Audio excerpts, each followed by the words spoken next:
অনেক ধন্যবাদ। বাংলাদেশের একমাত্র প্রাকৃতিক মৎস্য প্রজনন ক্ষেত্র যেখান থেকে রুই জাতীয় মাছের নিষিক্ত ডিম সংগ্রহ করা হয় সেটা হচ্ছে হালদা নদী। এই হালদা নদীতে বিশেষ করে এপ্রিল, মে, জুন এই ৩ মাস মাছের প্রজনন মৌসুম। এই ৩ মাসের মধ্যে বিশেষ করে অমাবস্যা, পূর্ণিমার জোতে মাছ ডিম ছাড়ে টোটাল ৬টা জো।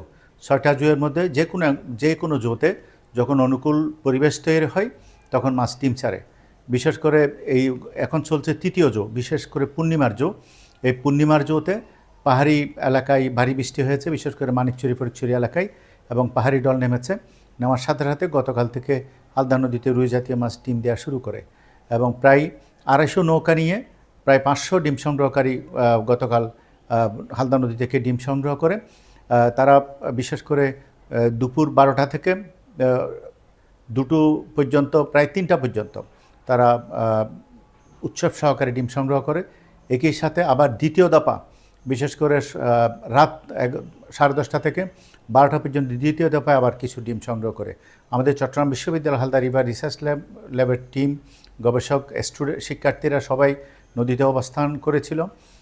আমরা প্রত্যেকটার ওয়াটার কোয়ালিটির মেজার করছি এবং সেখান থেকে এই ২ দফায় প্রায় ৬,০০০ কেজি এবার ডিম সংগৃহীত হয়েছে। আশা করছি এবার যেভাবে হালদা নদী সুরক্ষিত ছিল, ব্রুট ফিশ কনজারভেশন সংরক্ষণ থেকে শুরু করে নদীর পরিবেশ এবং এই যে বুসপুর রাবার ড্যাম সব কিছুই মোটামুটি নিয়ন্ত্রণের মধ্যে ছিল। আমরা আশা করছি হালদা নদীতে হয়তো আরও ডিম দিবে। হয়তো আরও ৪টা জো আমাদের হাতে আছে, যে কোনো জোতে হয়তো আবার দ্বিতীয়বার মাছ ডিম দিতে পারে।